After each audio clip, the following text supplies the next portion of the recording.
እንኳን ደስ አላችሁ የሌላ ግሮስ ቤተሰቦች። እውነት ለሄርሜላ አድናቂ ከሆናችሁ ሁላችሁም ላይክ ሳታረጉ ሼር ሳታረጉ ኮሜንት አስተያየት ሳሰጡ የትም ቦታ እንዳትሄዱ። አብርሃምና ሄርሜላ በአዲስ ቪዲዮ መጥተዋል። ነገር ግን ያው አሁንም እየተገዳገዱ ነው። ነገር ግን ከትላንትናው ለየት ባለ ቪዲዮ መጥተዋል። ዳኒ ቤት ነው የተለቀቀው። ዳኒ ቤት ሄዳችሁ ማየት መመልከት ትችላላችሁ።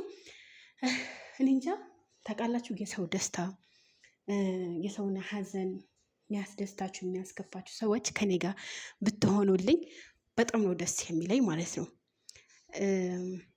እኔ እንጃ ቃላት የለኝም ለዳኒና ለዴፍ ሀቂቃ ነው የምላችሁ። በጣም ነው ደስ ያለኝ። አብርሽ መጀመሪያም እኔ እንዳልኩት ትናንትና ብያችሁ ነበረ፣ ደጋግሜ ብያችሁ ነበረ። ቪዲዮ መመልከት አለበት፣ ዴቭን መጠየቅ አለበት፣ ቡዚን ቁጭ አድርጎ መጠየቅ አለበት ብዬ ነበረ። እንዳልኩትም ሆኗል።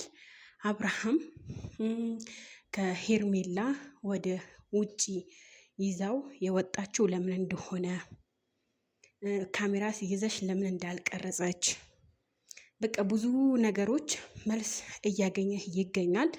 ቀንም ላይ ደግሞ ሩታ ጋር ሄዶ የጠየቀው ጠይቋል። እንግዲህ ቪዲዮ አለ ብዬ እገምታለሁ፣ ይለቀቃል። በጣም ነው ደስ ያለኝ። እኔ ለአብርሃምና ለሄርሜላ በጣም ነው ደስ ያለኝ። ምክንያቱም ሰው በሐቁ ሲወጣለት በጣም ደስ ይላል። ሰው ሐቁ ሲወጣለት በጣም ደስ ይላል። በነገራችን ላይ እስኪ እናንተ ራሱ አስቡት። የሰው በቃ ወይኔ ሐቋን ወጣላት ምናምን እያሉ ነው ኮሜንት ስለራሱ ማለት ነው። እና በጣም ነው ደስ ያለኝ። ያኔ ፈገግም ባይል እንደ በፊቱ ባይስቅላትም ያኔ የተወሰኑ ራሱ ፈገግታ አለ፣ ልክ እንደኔ ማለት ነው። የውሸት ሳቅ ታውቃላችኋል፣ የውሸት ሳቅ ማለት ነው። ሀቂቃ በጣም ነው ደስ ያለኝ። ቪዲዮ የት ነው የምናገኘው ለምትሉኝ፣ ዴቭ ቤት ዴቭ ሳይሆን ዳኒ ቤት ሄዳችሁ መመልከት ትችላላችሁ። ሀቂቃ በጣም ነው ደስ ያለኝ። ዴቭ እና ዳኒ ያደረጉት ነገር በጣም ደስ የሚል ነገር ነው ማለት ነው።